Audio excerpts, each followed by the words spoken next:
அவருக்கு ஒரு நம்பிக்கை இருந்துச்சு. அந்த நம்பிக்கை ஆபிரகாம் என்ன பண்ணிட்டாங்க? நிறைவேற்றிட்டான்.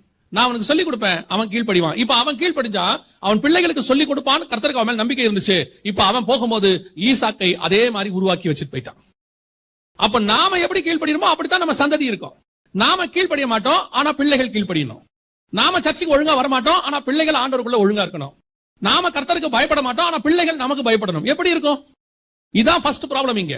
நோவாவை 100 வருஷம் நோவா சொல்றாரு, பேழையை கற்றாரு. இப்ப அவர் என்ன சொல்லிருப்பார் யோசிச்சு பாருங்க. பசங்கிட்ட சொல்லும் போது என்ன சொல்றாரு? காணாதவைகளை, அழிவு வரப்போதுப்பா, உலகம் அழிய போகுது, தண்ணில அழிய போகுது.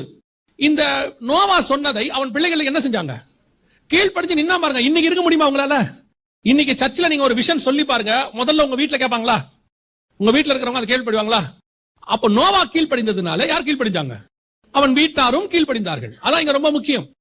நோவா பேழையை உண்டு பண்ணினுடைய முதல் இம்பார்ட்டன்ட் என்ன தெரியுமா? முதல் பேசிக் என்ன தெரியுமா? அவன் தேவனுக்கு கீழ்ப்படுகிறவனை காணப்பட்டான். அன்னைக்கு ஒரு உலகமே கீழ்ப்படியாம இருந்துச்சு, அவன் கீழ்ப்படிந்தான் என்று வேதம் சொல்லுது.